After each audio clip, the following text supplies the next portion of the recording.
የተወደዳችሁና የተከበራችሁ ተመልካቾቻችን ለዛሬ ለተቅዳሜ ጥር 23 ቀን 2018 ዓ.ም ከኢትዮ ዲስኮርስ ጋር ያዝንላችሁ የቀትር ዜናዎች ከዚህ ሰዓት ጀምሮ ወደ እናንተ የምናደርስላችሁ ይሆናል። በቅድሚያም ርዕሰ ጉዳዮቹን እንጠቁማችሁ። ነጋዴዎቹ በማንነታቸው ብቻ እስከ 400 ሺህ ብር መጠየቃቸውን ለኢትዮ ዲስኮርስ ተናገሩ። አዳሩን በትግራይ ክልል 3 የድሮን ጥቃት መፈጸሙ ተሰማ። የሻዕቢያ ጦር በይፋ የኢትዮጵያን ሉዓላዊ ድንበር በመጣስ ወደ ትግራይ ዘልቆ መግባቱ ተነገረ። እነዚህንና ሌሎች መረጃዎችን ይዘናል። አብራችሁን ቆዩ። አዳሩን በትግራይ ክልል 3 የድሮን ጥቃት መፈጸሙ ተሰማ።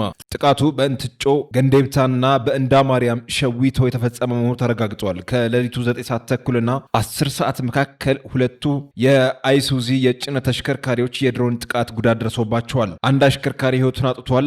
አንድ ረዳትም ቆስሏል። አይሱዚዎች የጦር መሳሪያዎችን ጭነው ሲንቀሳቀሱ የተፈጸመ ጥቃት መሆኑ የተነገረ ሲሆን ጦር መሳሪያው በበርበሬና በሌሎች ሸቀጦች የተሸፈነ እንደነበር ከስፍራው የወጡ መረጃዎች አመልክተዋል። ሌላ የድሮን ጥቃት የተፈጸመው በእንዳ ማርያም ሸዊቶ ገንዴብታ አካባቢ ከንጋቱ 11 ሰዓት ተኩል ላይ ነው ተብሏል። በአጠቃላይ ህወሓት በጠለምት የከፈተውን ውጊያ ተከትሎ የፕሪቶሪያው ስምምነት እየፈረሰ መሆኑ ተመላክቷል። የሻዕቢያ ጦር በይፋ የኢትዮጵያን ሉዓላዊ ድንበር በመጣስ ወደ ትግራይ ዘልቆ መግባቱ ተነገረ። ከአካባቢው የሚወጡ መረጃዎች እንደሚያመለክቱት እየተፈጸመ ባለው ጥቃት በሰላማዊ ሰዎች ላይ የሞትና የመቁሰል አደጋ ደርሷል ነው የተባለው። ይህ ክስተት በትግራይ ክልል ዳግም ጦርነት መቀስቀሱን የሚያመላክት ሆኗል። እስካሁን ከትግራይ ክልልም ሆነ ከፌዴራል መንግስት ስለ ጉዳዩ የተሰጠ ማረጋገጫ አለመኖሩን ኢትዮ ዲስኮርስ ተመልክቷል።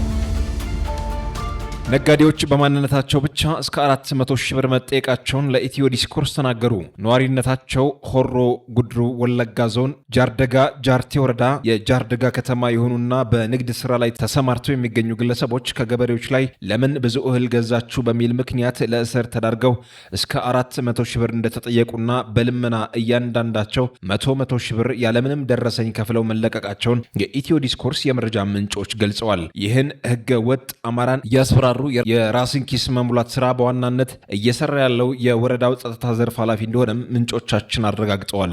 ኢትዮ ዲስኮርስ በጉዳዩ ላይ የወረዳውን ኃላፊ አቶ አብዮት ይገዙ ለማነጋገር ያደረገው ጥረት ለጊዜው አልተሳካም። ተመልካቾቻችን ለዛሬ ለተቅዳሜ ጥር 23 ቀን 2018 ዓ.ም ከኢትዮ ዲስኮርስ ጋር ያቀረብንላችሁ የቀትር ዜናዎች በዚህ ተቋጭተዋል። ከመሰናበታችን በፊት ርዕሰ ጉዳዮችን በድጋሚ እናስታውሳችሁ። ነጋዴዎቹ በማንነታቸው ብቻ እስከ 400 ሺህ ብር መጠየቃቸውን ለኢትዮ ዲስኮርስ ተናገሩ። አዳሩን በትግራይ ክልል 3 የድሮን ጥቃት መፈጸሙ ተሰማ። የሻዕቢያ ጦር በይፋ የኢትዮጵያን ሉዓላዊ ድንበር በመጣስ ወደ ትግራይ ዘልቆ መግባቱ ተነገረ። የኢትዮ ዲስኮርስ ቤተሰብ ለመሆን ቻናላችንን ላይክ፣ ሼር እና ሰብስክራይብ ያድርጉ።